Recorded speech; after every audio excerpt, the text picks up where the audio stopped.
Hey guys, and welcome back to Bee's Kitchen. I hope everyone is doing well. Today I am going to show you guys how to make Bofrot, also known as puff puff by my Nigerian brothers and sisters. And guys, just look at how good the inside of this Bofrot looks. If you are new to this channel, please don't forget to click that subscribe button and stay with me, and let's get started. To make the Bofrot, I will be using the following ingredients.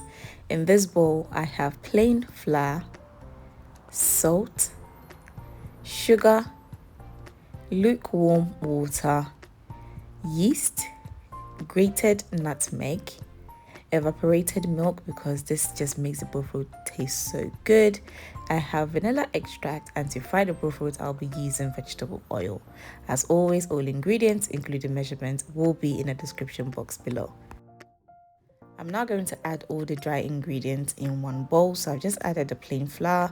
I'm now going to add sugar, salt, grated nutmeg, and I will add the yeast. I'll mix everything together. I'll set this aside for later use.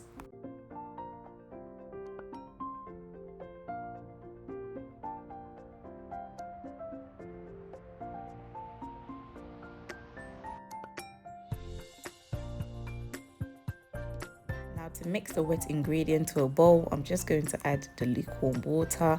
Next, I will add evaporated milk and finally vanilla essence, and I'll mix everything together well. Ensure your water is lukewarm and not piping hot, because if it is, it can kill the yeast.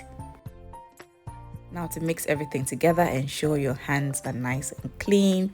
I'm going to pour the wet ingredient gently into my dry ingredients, and I'll be doing this gradually until I have the consistency that I am looking for.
So as you can see, everything is coming together nicely. I do like the inside of my Bofrot soft and the outside nice and crispy. So I'm just going to add just a little bit more of the wet ingredient to my mixture, and I will continue to mix everything together. Guys, don't worry if you have some leftover of the wet ingredients. I always say this is better for you to have more of the wet ingredient than whilst you're mixing your Bofrot you run out of your wet ingredients. So don't worry at all. I am very happy with the mixture as it's looking great. So what I'm going to do now is cover and store. I'm now going to cover the mixture with cling film tightly, and I will also add kitchen cloth just to ensure that I keep the heat in the mixture. I do want my mixture to double in size, and to do this I'll be placing this in my oven because that is the warmest place in my house. So do place your mixture at the warmest place in your house and allow the mixture to double in size. This should take about an hour to 2 hours depending on the quantity of Bofrot mixture that you have. Time to fry the bofrot. So to a pot, I'm going to add enough oil and I'm going to allow the oil to come to heat.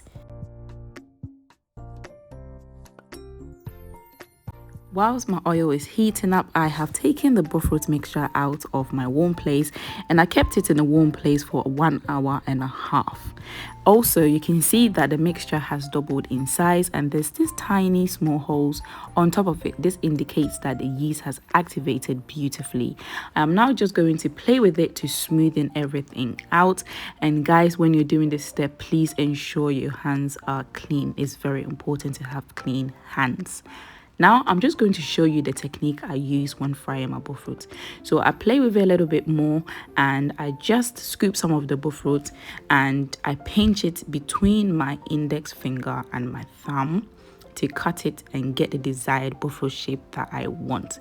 Alternatively, you can use an ice cream scoop if you struggle with the hand technique and it will come out just perfectly. I'm going to now check to see if my oil is hot, and to do this I'm just going to add just a little bit of the bofrot butter to the oil, and once this floats, this will indicate that the oil is nice and hot. So as you can see, my tester has floated, so I'm just going to gently drop the mixture in the oil. And when you're doing this, please ensure that you're close to the oil, not too close so that the oil doesn't burn you, but close enough so that the bofrot can gently drop inside the oil. Ensure that you add enough of the bofrot mixture to your pot because you want your bofrot to you want the pot to have enough of the bofrot, so when you're turning it stays in one position and also it cooks beautifully. Another tip that you need to ensure that you're doing is ensure that the fire is on a medium or low. The last thing you want is the outside of your bofrot cooked and the inside not cooked, especially when your fire is too high. This can happen, so please ensure that the fire is low, and also use a skewer just to turn the bofrot around.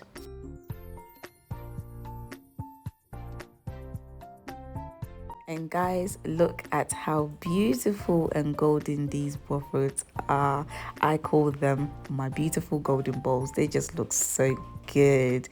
So now I'm just going to take it out of the oil and I will set this aside.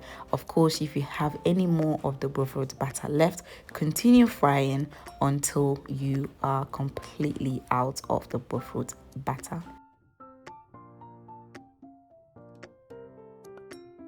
And guys, the bofrot are done. They look so good.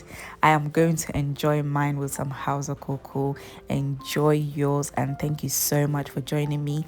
Please don't forget to like this video, share this video, comment below, subscribe to this channel if you have not already done so, and click that notification bell which will notify you whenever I post recipes like this. I'm now just going to open a couple so you can see how good the inside of this bofrot is. It is well cooked. The outside is nice and crispy, and of course the inside is nice and soft.